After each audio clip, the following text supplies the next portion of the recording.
Bismillahirrahmanirrahim. Assalamualaikum warahmatullahi wabarakatuh. Alhamdulillahirabbil alamin. Wassalatu wassalamu ala nabiyyina Muhammadin wa ala alihi wa sahbihi ajma'in. Amma ba'd. Kita panjatkan puja dan syukur kehadirat Allah tabaraka wa taala pada kesempatan malam yang sangat cerah ini. Kita kembali diberi kekuatan, kesehatan, hidayah serta taufik dari Allah Jalla wa'ala, sehingga kita bisa kembali menghadiri kajian rutin tafsir kita ini di Masjid Agung Darussalam Purbalingga. Kita berharap semoga Allah Tabaraka wa Ta'ala berkenan untuk melimpahkan kepada kita semuanya ilmu yang bermanfaat, sehingga bisa kita amalkan sebagai bekal untuk menghadap kepada Allah Jalla wa'ala. Amin ya Rabbal Alamin.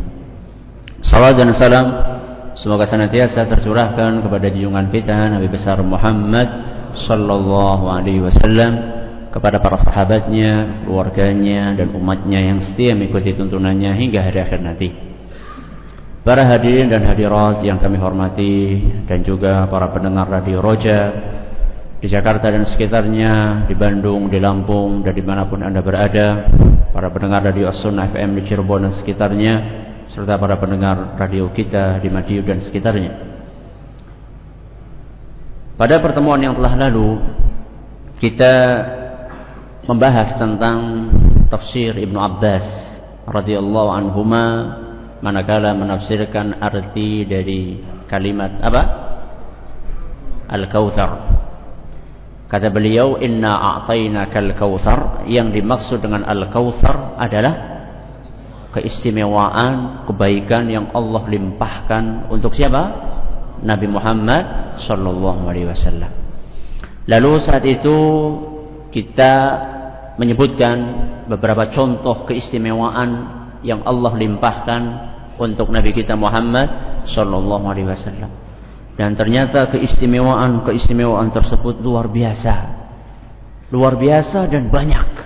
Ya. Ada yang keistimewaan khusus dimiliki oleh Nabi sallallahu alaihi wasallam dan tidak dimiliki oleh siapapun termasuk oleh para nabi, dan itu ada yang di dunia serta ada yang di akhirat. Dan juga ada keistimewaan yang dimiliki oleh Nabi sallallahu alaihi wasallam dan juga dimiliki oleh siapa? Oleh para nabi yang lainnya. Dan ini sudah cukup, ya. Keistimewaan Nabi sallallahu alaihi wasallam yang disebutkan dalam dalil-dalil di Al-Qur'an dan sunnah Nabi SAW sudah cukup untuk menjelaskan kepada kita betapa tinggi kedudukan Nabi kita Muhammad sallallahu alaihi wasallam. Jadi manakala kita ingin menceritakan keistimewaan Nabi SAW, kita harus punya argumen yang kuat. Argumennya apa? Al-Qur'an atau hadis yang sahih. Namun ada sebagian kalangan yang tidak mau ikut aturan tersebut. Aturannya jelas. Kalau berbicara tentang keistimewaan Nabi sallallahu alaihi wasallam harus ada apanya? Dalilnya. Dasarnya harus jelas. Al-Qur'an atau hadis Nabi sallallahu alaihi wasallam yang sahih. Ternyata ada orang-orang yang tidak mau ikut aturan tersebut. Orang-orang yang menyimpang dalam meyakini keistimewaan Nabi sallallahu alaihi wasallam, dan mereka secara garis besar bisa dibagi menjadi dua golongan. Menjadi berapa? Dua golongan. Golongan yang pertama adalah orang-orang yang menentukan keistimewaan Nabi sallallahu alaihi wasallam tanpa dalil yang kuat. Ini yang pertama. Jadi mereka bercerita Nabi SAW punya keistimewaan 1, 2, 3, 4, 5. Ketika ditanya dalilnya mana? Jerene. Tidak ada apanya? Dalilnya, dasarnya yang kuat dari Al-Quran atau dari hadis Nabi SAW yang sahih.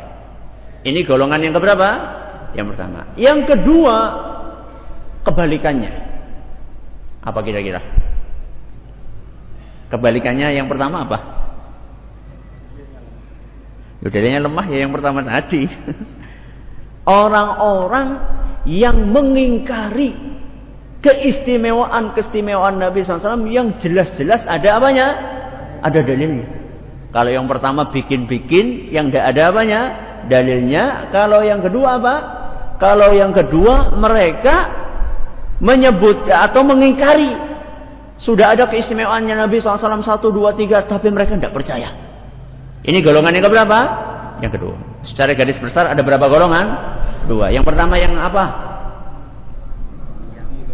Yang meyakini keistimewaan tanpa apa?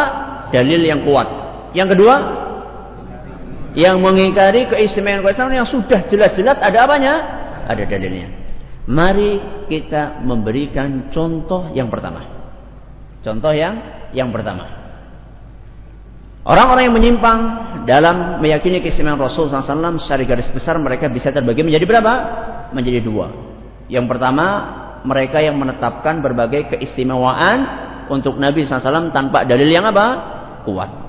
Contohnya, berbagai keyakinan kaum sufi. Berbagai keyakinan sebagian dari kaum sufi, tidak semuanya. Apa keyakinan mereka tentang Nabi SAW? Saya akan menyebutkan 5. Dan bukan cuma 5 saja. Ini sekedar apa? Sekedar contoh saja. Dan 5 keyakinan ini satu sama lainnya saling bertautan. Keyakinan pertama merupakan pendahuluan untuk masuk ke keyakinan keberapa? Kedua. Keyakinan kedua akan melahirkan keyakinan ketiga sampai kelima. Ini hebatnya mereka. Jadi 1 melahirkan 2, 2 melahirkan 3, 3 melahirkan 4 sampai berapa? 5. Ini cuma contoh saja, masih banyak yang lain. Apa keyakinan mereka? Pertama, mereka meyakini bahwasanya Nabi sallallahu alaihi wasallam diciptakan dari apa? Cahaya Allah. Bukan sembarang cahaya. Dari cahaya siapa?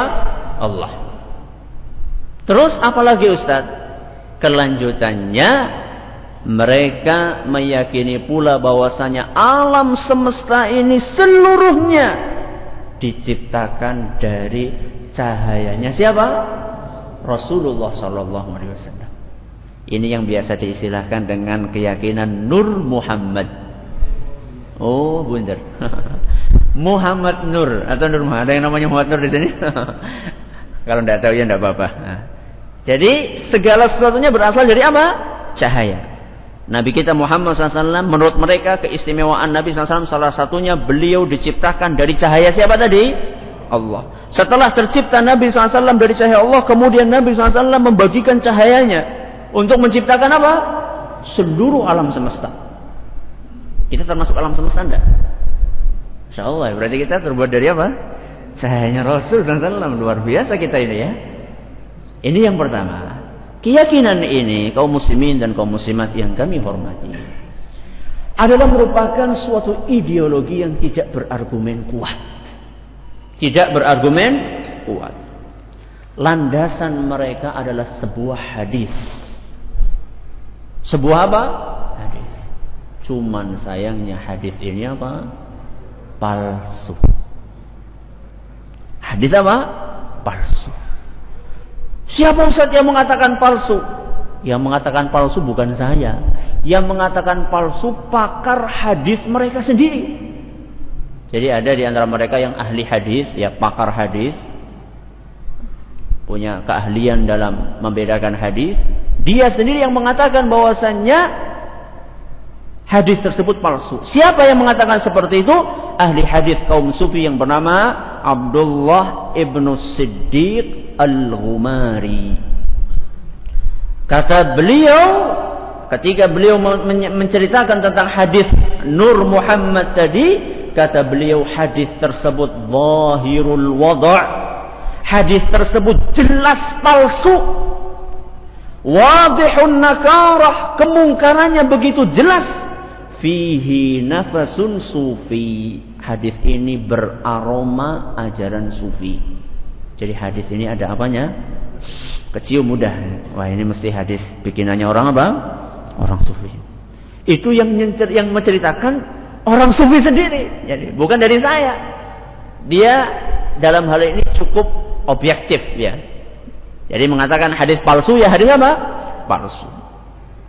Belum lagi keyakinan itu ternyata berbuntut keyakinan-keyakinan lainnya yang batil.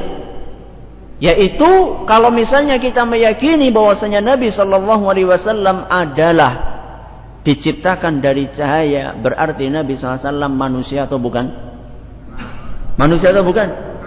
Kenapa bukan manusia? Karena manusia diciptakan dari tanah. Padahal dalam Al-Quran surat Al-Kahfi ayat 110, dalam surat Al-Kahfi ayat 110, Nabi kita sallallahu alaihi wasallam diperintahkan oleh Allah untuk mengumumkan bahwasanya beliau adalah apa? Manusia. Qul innama ana basyarum mithlukum. Kata Allah memerintahkan kepada nabinya, katakanlah wahai Muhammad, sesungguhnya aku adalah bashar. Apa artinya bashar? Manusia. Mithlukum, seperti kalian. Dan dalam ayat lain Allah menceritakan yang namanya manusia itu diciptakan dari apa? Dari tanah. Sebagaimana disebutkan dalam Al-Quran surat Ar-Rum ayat 20 dan surat Fatir ayat 11. Dalam surat Rum ayat berapa tadi? 20 sama surat Fatir ayat 11. Jadi Rasulullah SAW manusia. Manusia diciptakan dari apa? Tanah. Kalau mereka meyakini manusia diciptakan dari cahaya, berarti bertabrakan dengan dalil tersebut. Dalil dari Al-Quran. Masa hadis palsu mau ditabrakkan dengan apa? Al-Quran. Ini konsekuensinya. Belum lagi ada konsekuensi yang lainnya. Keyakinan tersebut akan menyeret kepada paham wahdatul wujud. Ada yang tahu wahdatul wujud? Wahdatul wujud itu carane wong Jawa manunggaling kawula lan Gusti. Apa artinya? Udah pakai bahasa Jawa enggak paham juga kebangetan loh. Apa artinya? Artinya bersatu dengan Allah. Kok bisa Ustaz? Bisa. Kenapa? Kenapa bisa? Karena tadi dikatakan Muhammad SAW diciptakan dari cahaya siapa? Allah. Berarti kan Rasulullah SAW bagian dari zatnya siapa? Allah. Karena cahaya bagian dari Allah, dibagikan sebagian untuk siapa? Nabi SAW. Setelah tercipta Nabi SAW, tidak cukup sampai di situ. Nabi SAW juga apa? Juga membagikan cahaya yang dari siapa? Dari Allah, dibagi-bagikan kepada seluruh makhluk. Berarti sebenarnya kita bagian dari siapa? Zatnya Allah. Inilah yang dikatakan manunggaling kawula lan Gusti. Ya. Dan ini paham yang sangat mengerikan.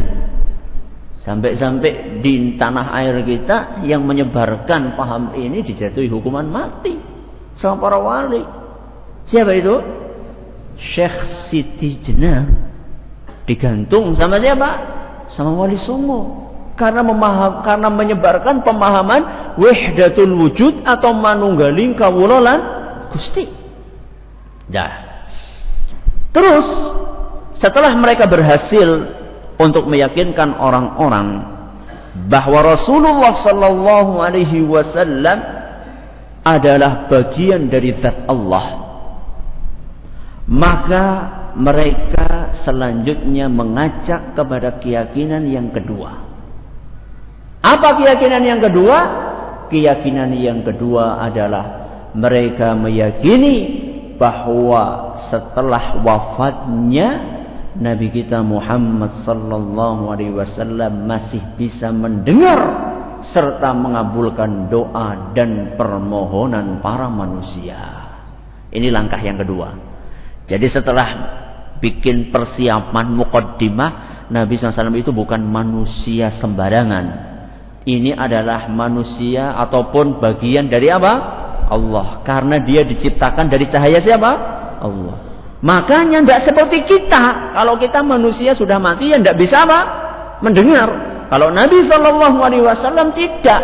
Nabi SAW punya keistimewaan, bisa mendengar walaupun beliau sudah wafat. Bukan hanya mendengar, tapi Nabi kita SAW bisa mengabulkan doa dan permohonannya para manusia. Ini langkah yang keberapa? Yang kedua. Dari sinilah kita bisa memahami kenapa kok masih ada sampai detik ini orang-orang yang dengan telaten, dengan khusyuk mereka membaca aurat. Apa aurat? Wirid-wirid yang isinya minta bantuan kepada siapa? Rasulullah sallallahu alaihi wasallam. Apa bunyinya? Bunyinya kata mereka, assalatu wassalamu alaika ya sayyidi ya Rasulullah. Salawat dan salam semoga senantiasa terlimpahkan kepadamu wahai sayyidi Rasulullah. Ada masalah enggak? Ada masalah enggak? Masalah? Masalah enggak? Enggak. Salawat enggak ada masalah. Bahkan salawat adalah merupakan ibadah yang sangat mulia. Enggak ada masalah. Yang masalah apanya? Kelanjutannya.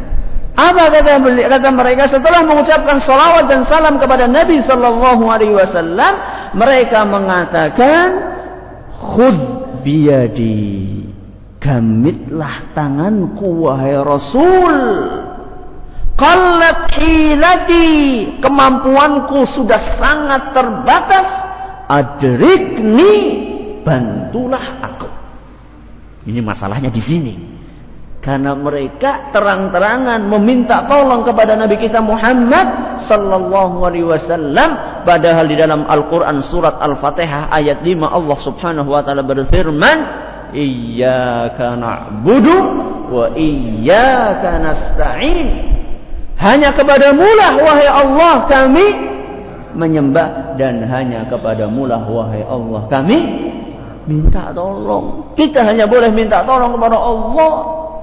Dan Nabi sallallahu alaihi wasallam juga mengatakan dalam sebuah hadis yang diriwayatkan oleh Imam At-Tirmidzi, dan beliau menyatakan bahwasanya hadis ini adalah hasan sahih. Kata Nabi sallallahu alaihi wasallam, idza sa'alta fas'alillah, kalau kalian minta, mintalah kepada Allah. Wa idza sta'anta fasta'in billah, kalau memohon pertolongan, mohonlah kepada siapa? Allah. Sudah. Kalau mau pembahasan lebih panjang silahkan baca di tafsir surat Al-Fatihah. Surah Al-Fatihah ayat kelima, silahkan baca kembali. Di situ saya sebutkan panjang lebar tentang kewajiban hanya minta tolong kepada siapa? Allah, dan kapan kita bisa minta tolong kepada selain Allah. Silahkan baca di sana. Setelah berhasil menanamkan keyakinan bahwa Nabi kita Muhammad sallallahu alaihi wasallam bisa mendengar permintaan kita, bukan hanya mendengar, tapi apa? Bisa mengabulkan. Padahal Nabi SAW berada di dalam apa? Kuburan. Beliau berada di mana? Dalam makam saat ini. Maka mereka melangkah ke keyakinan yang ketiga. Apa yang ingin mereka lakukan? Mereka berusaha untuk mengeluarkan dalam tanda kutip Nabi kita Muhammad SAW dari apa? Dari kuburannya. Jadi tidak cukup, masih kurang apa? Kurang puas. Kalau misalnya Nabi SAW di kuburan, ya kita cuma bisa mendengar saja, mengabulkan. Kita ingin yang lebih dari itu. Mereka ingin mengeluarkan Nabi kita Muhammad SAW dari kuburannya. Caranya bagaimana? Kalau langsung dikeluarkan kan bahaya, bisa diprotes. Caranya sedikit-sedikit. Apa? Caranya adalah mereka membuat dongeng. Membuat apa? Dongeng. Apa dongeng itu? Mereka meyakini bahwasanya tangan Nabi sallallahu alaihi wasallam bisa keluar dari kuburannya untuk menyalami seorang yang bernama Ahmad Ar-Rifai. Siapa dia? Dia adalah pendiri tarekat Rifaiyah. Ini langkah yang keberapa? Langkah yang ketiga. Jadi tidak tubuhnya semuanya. Apanya dulu? Tangannya dulu. Kalau langsung tubuhnya nanti kan terlalu apa? Ekstrim. Yang dikeluarkan apanya dulu? Tangannya dulu. Konon ceritanya, Ar-Rifai, seorang yang hidup pada abad ke-6 Hijriah, dia berhaji ke Baitullah. Kemudian mampir di kota Madinah, berziarah ke makam Rasulullah SAW. Ketika sudah berada di hadapan makam Rasul, Ahmad Ar-Rifai ini bersenandung membaca syair-syair pujian kepada siapa? Untuk Rasul SAW. Tiba-tiba begitu selesai Ahmad Ar-Rifai membaca syair-syair tersebut, tiba-tiba maktuing. Ini maktuing ini tidak ada dalam bukunya. Maktuing keluar apa? Tangannya Rasulullah SAW dari apa? Dari kuburannya. Langsung Ahmad Ar-Rifai ini menyalami tangannya Rasulullah SAW dan dicium oleh siapa? Ahmad Ar-Rifai. Terus masuk lagi tangannya. Itu ceritanya seperti itu. Dongeng. Apa? Dongeng. Saingannya maling kundang. Dongeng ini jelas dusta. Jelas dusta. Kenapa Ustaz? Kenapa kita berani memastikan dongeng ini dusta? Satu, kejadian ini kan luar biasa enggak? Luar biasa. Orang-orang yang lebih soleh dari Ar-Rifai, yang lebih takwa dari Ar-Rifai, yang lebih iman dari Ar-Rifai, pernah enggak mengalami kejadian itu? Siapa orang-orang tersebut? Para sahabat Nabi SAW. Abu Bakar, Umar, Utsman, Ali bin Abi Thalib. 10 sahabat yang dijamin masuk surga. Tidak ada satupun di antara mereka yang pernah mengalami kejadian itu. Berarti kan Ar-Rifai ini luar biasa kan? Luar biasa tidak benernya. Karena apa? Karena orang-orang yang lebih istimewa dari beliau, lebih takwa, lebih iman, dijamin masuk surga saja tidak pernah mengalami seperti itu. Makanya jelas itu dusta. Ini yang pertama. Yang kedua, yang menunjukkan bahwasanya ini dusta adalah semasa hidupnya Rasulullah SAW tidak punya kebiasaan untuk menyodorkan tangan supaya dia apa? Dicium. Nabi SAW tidak punya kebiasaan seperti itu. Kalau dicium oleh putrinya Fatimah radhiyallahu anha pernah. Tapi kalau Nabi SAW sengaja nganggo minyak wangi sing akeh dia apa? Nah, disuni kanan kiri depan belakang ya. Itu bukan kebiasaan Nabi SAW. Bahkan Nabi SAW biasa salam seperti biasa dengan para sahabatnya. Jadi apa mungkin Nabi SAW sengaja mengeluarkan semasa hidupnya saja tidak menyodorkan tangannya untuk dicium. Masa setelah meninggal Nabi SAW menyodorkan tangannya untuk dia apa? Dicium. Ini yang kedua. Yang ketiga, yang menunjukkan bahwasanya itu adalah dusta. Tidak ada satupun di antara ahli sejarah Islam, para ahli sejarah Islam seperti Imam Az-Zahabi dan yang lainnya, tidak ada satupun di antara mereka yang menceritakan kisah tersebut.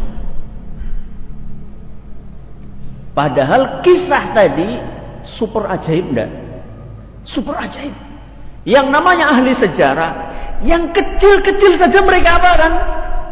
Mereka sampaikan, mereka ceritakan. Apa mungkin ada kejadian sebesar ini kok tidak mereka ceritakan? Mungkin enggak? Enggak mungkin. Kemungkinannya adalah cerita itu tidak ada. Makanya tidak disampaikan.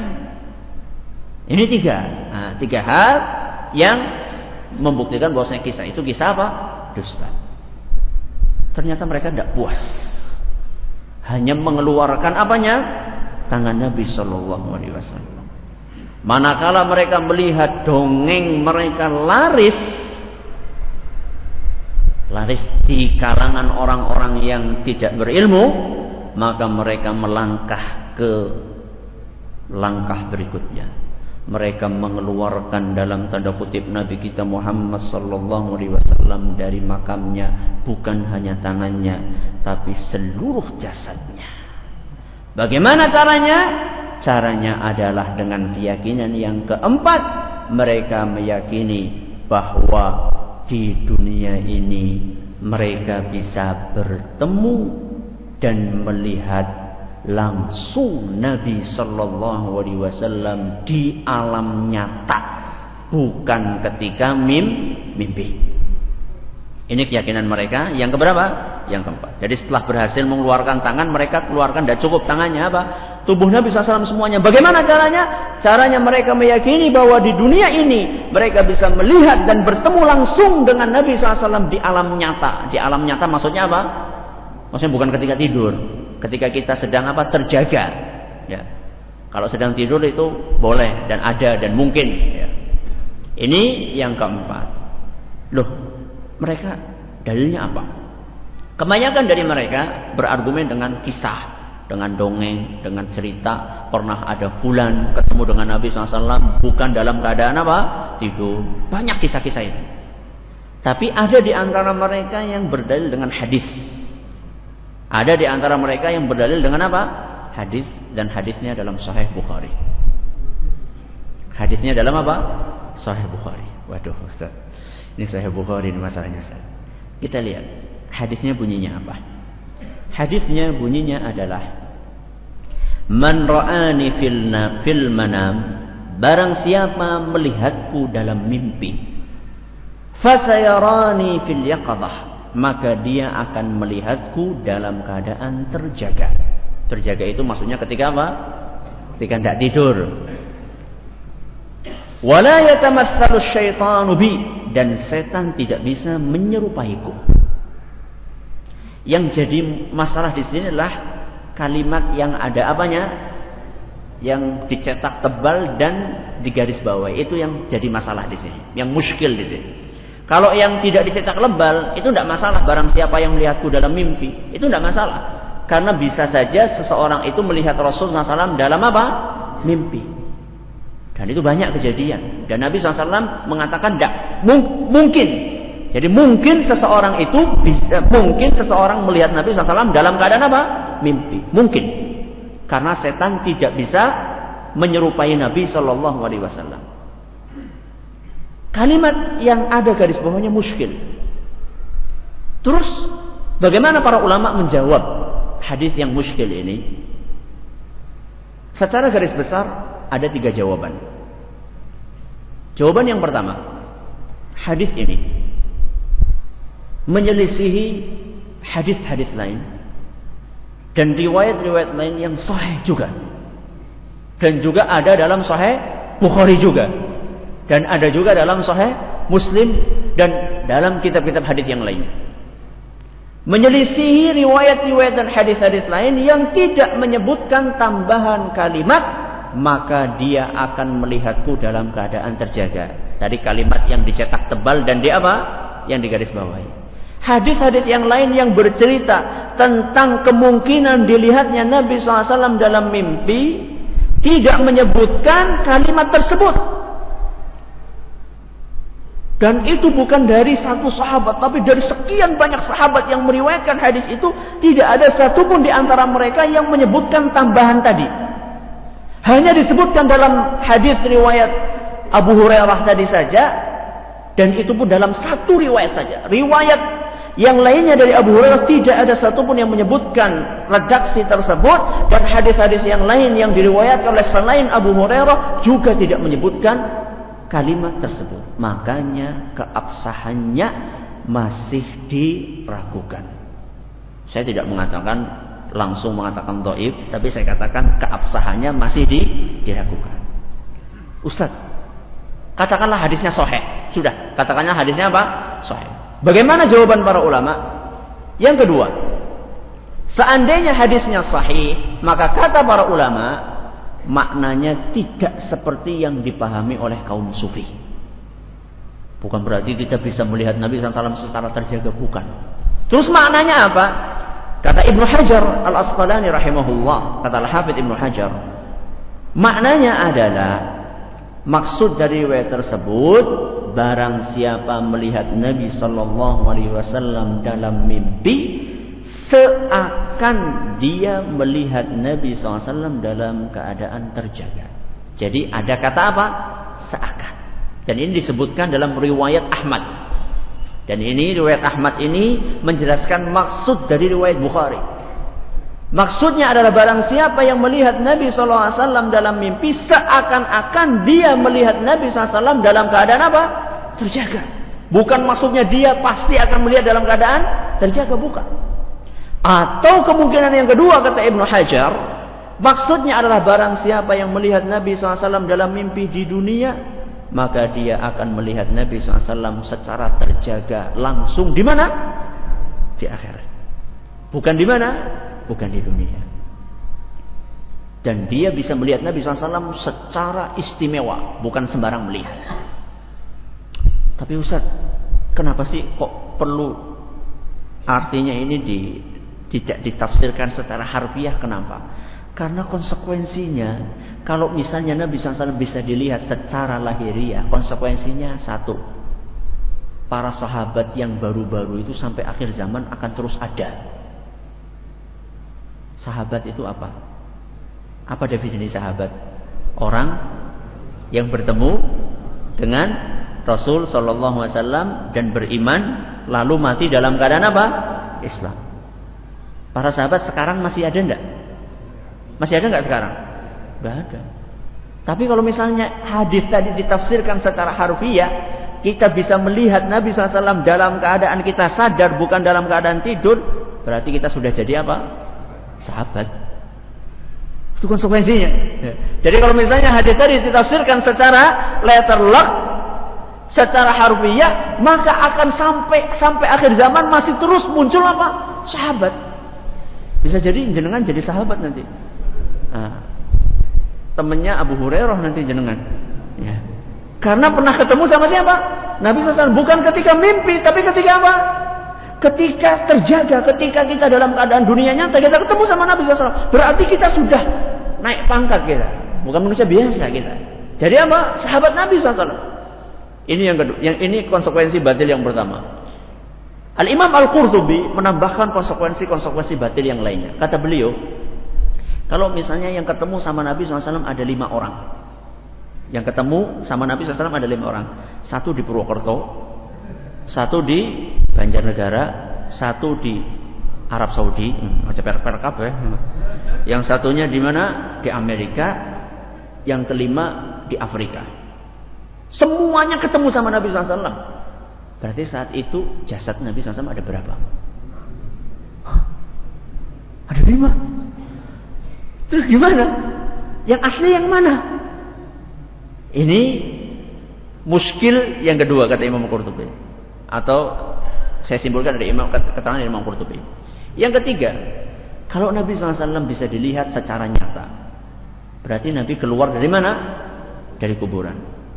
Kalau Nabi keluar dari kuburan, pergi nemui kita di mana? Di Purbalingga. Berarti kuburan Nabi SAW yang di Madinah apa? Kosong. Terus orang-orang yang berhaji, jutaan orang ziarah ke kuburan Nabi SAW, ziarah ke kuburan yang apa? Yang kosong. Karena Nabi SAW sedang berkunjung ke mana? Ke Purbalingga. Ini kata Imam Qurtubi, bukan kata saya ini. Kata Imam Qurtubi, berarti mereka ketika salam, Assalamualaikum ya Rasulullah, mereka salam sama siapa? Salam sama kuburan kosong, kata Imam Qurtubi. Jadi itulah yang menyebabkan kenapa para ulama tidak menafsirkan hadis tadi secara apa? Harfiah. Jadi bukan karena semata-mata ingin mentakwil atau memutarbalikkan makna hadis, tidak. Karena kalau ditafsirkan secara terlek akan menimbulkan keyakinan-keyakinan yang salah. Itu. Ini yang kedua. Yang ketiga, kenapa jawaban dari para ulama? Yang ketiga, di antara mereka sendiri, yaitu orang-orang yang meyakini bahwasanya Nabi SAW bisa dilihat ketika kita terjaga, di antara mereka sendiri terjadi perbedaan pendapat. Teknisnya bagaimana? Jadi teknis melihat Nabi SAW itu bagaimana? Mereka sendiri berbeda pendapat. Ada di antara mereka yang kemudian meyakini bahwasanya Nabi SAW itu belum wafat. Nabi SAW belum apa? Belum wafat. Nabi cuma sembunyi saja. Itu ada mereka yang meyakini seperti itu. Ini sebagian dari mereka. Ada sebagian dari mereka yang meyakini, oh tidak, Nabi SAW sudah wafat. Cuman yang kita temui itu cuma ruhnya saja, cuma nyawanya saja ketemu sama kita. Ada di antara yang mereka yang meyakini Nabi SAW bisa malih rupa, bisa malih rupa. bisa malih rupa, berubah menjadi wajahnya kayak syekh tarekat apa. Jadi di antara mereka sendiri terjadi apa? Perbedaan pendapat dalam menentukan teknis ketemu sama Nabi SAW. Dan ini semakin memperjelas kerancuan pemahaman tersebut. Ini sudah setelah mereka sampai ke dalam tahapan meyakini mungkinnya Nabi Sallallahu Alaihi Wasallam untuk ditemui secara langsung di alam nyata, bukan dalam mimpi. Maka saat itu terbuka lebarlah pintu di hadapan mereka untuk merubah syariat Islam. Kalau sudah sampai tahapan yang keempat ini, pintu untuk merubah syariat Islam terbuka lebar di hadapan mereka. Kok bisa, Ustaz?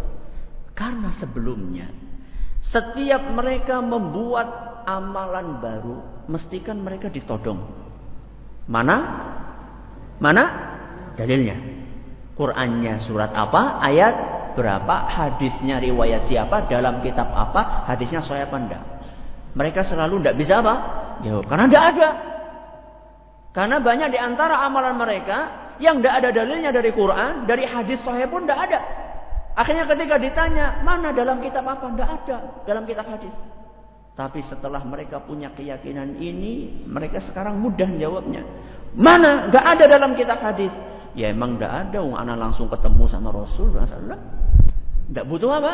Tidak butuh hadis. Ana langsung ketemu. Ana dapat amalan ini langsung dari siapa? Rasul. Jadi tidak perlu Anda buka hadis Sahih Bukhari Muslim, tidak perlu. Jadi Anda langsung atas tanpa online ya, tanpa perantara dengan apa? Dengan kitab-kitab, tidak perlu saya kitab-kitab. Saya langsung ketemu sama Rasul SAW. Inilah keyakinan mereka yang kelima. Apa keyakinan mereka? Mereka meyakini bahwasanya Rasulullah Sallallahu Alaihi Wasallam lah yang mengajarkan wirid tarekat kepada para syekh mereka. Ini yang kelima. Jadi buntutnya mereka meyakini bahwasanya Rasulullah SAW lah yang mengajarkan wirid tarekat kepada para syekh tarekat mereka. Contohnya apa? Contohnya pengakuan seorang yang bernama Ahmad At-Tijani. Ahmad At-Tijani. Beliau wafat pada tahun 1214 Hijriah. 1214 Hijriah. Siapa Ahmad At-Tijani? Beliau adalah pendiri tarekat apa? At-Tijaniyah. Dia mengklaim bahwa wirid-wirid tarekat dia, berbagai wirid-wirid tarekat dia didapatkan langsung dari siapa? Rasulullah Sallallahu Alaihi Wasallam. Bahkan ada sebagian kisah yang menyatakan bahwasanya dia itu dapat langsung dalam bentuk sudah ditulis kertas. Jadi tinggal apa? Tinggal menerima, sudah siap saji. Pakai apa? Kertas. Ngalang-ngalai Rasul SAW. Rasul dapat dari Jibril pakai apa? Pakai pendengaran. Kemudian ditulis oleh siapa? Kalau sahabatnya ini tidak perlu, ini langsung dikasih sama Nabi SAW. Nih, wirid tarekat ente. Dan lebih parah dari itu, fadilah dari wirid-wirid itu juga katanya langsung dapatnya dari Nabi SAW. Jadi keistimewaan yang namanya wirid-wirid kan ada keistimewaannya, ada keutamaannya. Kata mereka, saya juga dapat keutamaannya. Di antaranya yang sangat mengerikan, mereka punya sholawat namanya sholawat Al-Fatih. Sholawat apa? Al-Fatih. Kata Ahmad At-Tijani, saya dapat fadilah sholawat ini dari Rasulullah SAW. Kata beliau, barang siapa yang membaca sholawat ini 1 kali, berapa? 1 kali. Baca sholawat apa tadi? Al-Fatih. Maka pahalanya sepadan dengan khatam Al-Quran 6 kali. Membaca wirid sholawat Fatih berapa kali? 1 kali. Pahalanya sepadan, sama dengan orang yang khatam Al-Quran. Orang kurping siji, ping pira? Ping 6. Kebangetan apa orang? Kebangetan banget. Bukannya kebangetan banget ya. Loh, kalau misalnya tiap-tiap orang ya, kalau masing-masing orang bisa bikin ajaran baru, bisa bikin ajaran baru, fadilah baru, amalan-amalan mereka, terus apa makna dari firman Allah dalam surat Al-Maidah ayat 3, Al-yauma akmaltu lakum dinakum. Pada hari ini telah aku sempurnakan agama kalian. Berarti sampai hari kiamat agama kita akan terus ditambah. Kalau misalnya setiap orang bisa bikin syariat sendiri, alasannya apa? Ketemu sama Nabi SAW. Nanti lama-lama ada orang yang mengatakan, aku harus ketemu, orang sholat kenapa? Aku sorry izin. Dari siapa? Dari Nabi. Dan ini ada. Mereka yang meyakini sudah sampai hakul yakin. Ya, sampai tingkat yang mereka dibebaskan dari syariat Islam. Kewajiban bebas ditinggalkan, haram bebas dilakukan. Ada di antara mereka yang mengatakan, alasannya apa? Sudah ketemu sama Nabi SAW.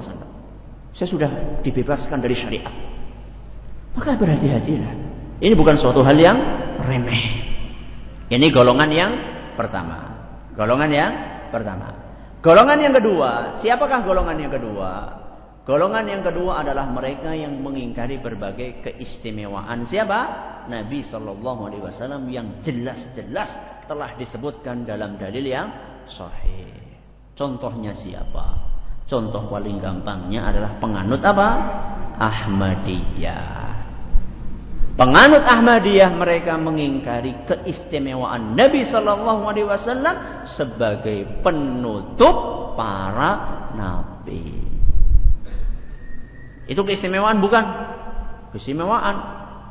Dalam Al-Quran surat Al-Ahzab ayat 40 Allah Subhanahu wa taala berfirman, "Ma kana Muhammadun aba ahadin min rijalikum walakin Rasulullah